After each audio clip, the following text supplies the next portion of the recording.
Por que Kardec escreveu o Evangelho depois do Livro dos Médiuns, sendo a terceira obra da codificação? E também tem uma pergunta que chegou para a gente num outro Pinga Fogo, que queria saber um pouquinho da história da construção desse livro, o Evangelho segundo o Espiritismo. Se você puder falar também, a gente já responde essa outra questão que surgiu. É com você. Na verdade, a gente hoje, distante do momento em que a codificação foi feita, tem algumas leituras que não foram exatamente aquelas que aconteceram naquele período.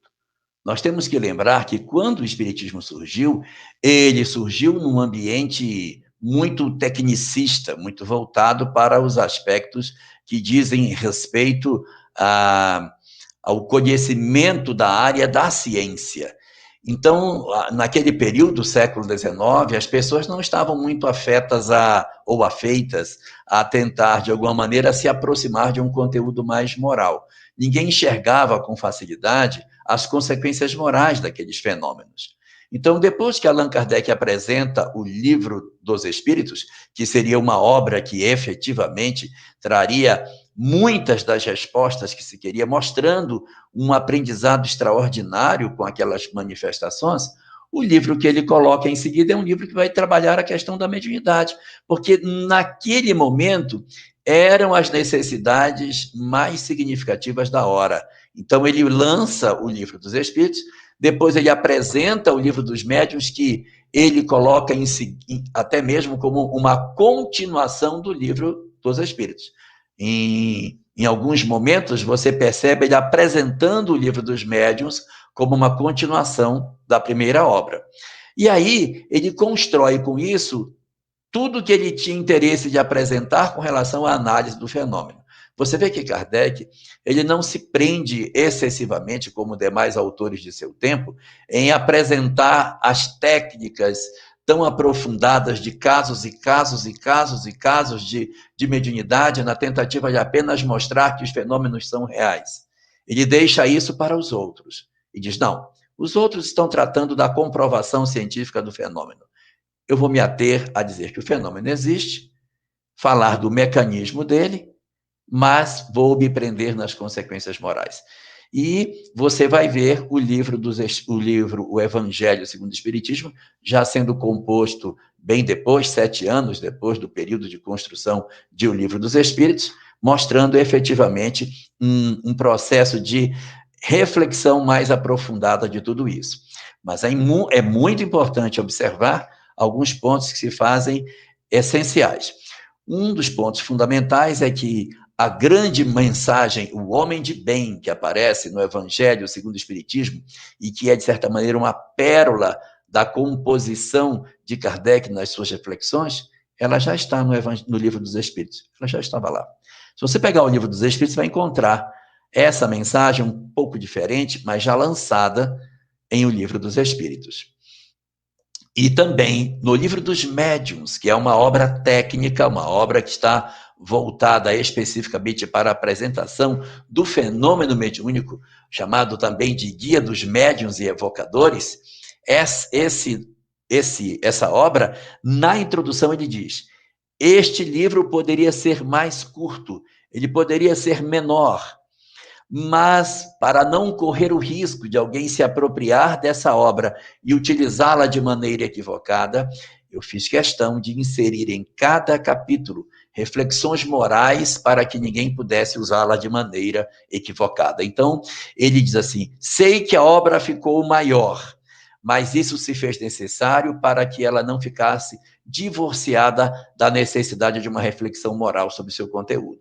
Então, você percebe desde o princípio que, mesmo escrevendo uma obra que trata da questão da experimentação da mediunidade, do mecanismo da mediunidade, da conceituação da mediunidade, da prática da mediunidade, ele nem por isso divorcia esse conteúdo de uma reflexão moral. E você vai perceber, portanto, ele atravessando a obra com esse tipo de informação. Agora, com relação ao livro O Evangelho segundo o Espiritismo, como que ele foi composto, eu já tive a oportunidade de ouvir, mas eu nunca tive a chance de ler, mas já ouvi Haroldo apresentando em uma das suas palestras como que o livro foi composto. E ele contava que ele fez uma viagem e ele se recolheu durante 9 meses para fazer esse livro. Ele se recolheu no local mais afastado. E ali, durante esse período, ele foi escrevendo os capítulos do Evangelho segundo o Espiritismo. E ele coloca que os capítulos eles têm uma disposição lógica, só que nem sempre a gente enxerga essa disposição lógica. Mas são 4 partes. Uma primeira parte são os princípios espíritas. O primeiro capítulo, já até comentei isso aqui numa live outra vez, que é Não Vim Destruir a Lei, é sobre as revelações, sobre a questão da presença do espiritismo nesse cenário. O segundo capítulo vai falar da imortalidade da alma, né, que é o segundo dos capítulos. O terceiro vai falar de evolução. O quarto é a reencarnação. Então, você tem ali a apresentação do espiritismo. No segundo, imortalidade da alma. No terceiro, evolução, que fala da progressão dos mundos. No quarto capítulo, o que está por trás do texto é a reencarnação. E o quinto, o porquê da dor, onde ele cria uma bem-aventurança que nem existe, bem-aventurados aflitos. Não está no Evangelho. Ele cria esse para, dentro desse capítulo, tratar tudo isso. E o sexto capítulo encerra essa primeira parte, mostrando exatamente o Espiritismo como consolador. Daí vem uma sequência de capítulos falando da relação do homem com seu próximo. Você vai ver que todos os capítulos seguintes é eu e o outro, eu e o outro, eu e o outro. Depois vai haver uma sequência de capítulos, eu comigo mesmo, eu comigo mesmo, eu comigo mesmo. E os últimos capítulos são para trabalhadores espíritas. Você vai notar que os últimos capítulos são voltados para estudiosos do espiritismo, não mais para uma análise da dor, do sofrimento, da razão, do porquê se sofre, não.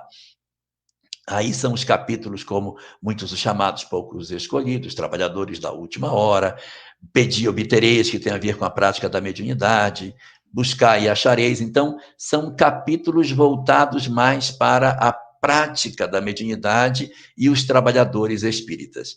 Portanto, ele tem uma parte de princípios, uma outra segunda parte sobre eu e o próximo, depois eu comigo mesmo, e depois uma relação nossa com a doutrina, uma relação do homem com o próprio Criador, com a vida no sentido da relação com a divindade. Então, o livro teria essa construção, e segundo eu tenho notícia, ele teria sido feito nesse local mais isolado, e a razão pela qual é a terceira obra é porque isso faz parte de um processo de atendimento às necessidades da hora. Apresenta-se o corpo doutrinário nas 2 primeiras obras, e as outras obras são reflexões. Ele vai deixar para a última das obras, que é a Gênese, as discussões mais próprias dele, onde a gente mais enxerga Kardec efetivamente escrevendo, é na última de suas obras, a Gênese, onde ele põe teorias, ele põe hipóteses, ele põe uma série de coisas que não são necessariamente do corpo da doutrina. Diz, olha, tem essa ideia, tem isso aqui, tem aquilo ali, há uma série de pensamentos sobre isso, mas ele está fazendo ali as suas reflexões. Nas outras 4 primeiras obras, a gente sente muito mais presente a construção junto com a produção que os espíritos faziam, enquanto na Gênese ele vai fazer o fechamento da codificação, apresentando suas reflexões sobre o surgimento e a evolução da vida.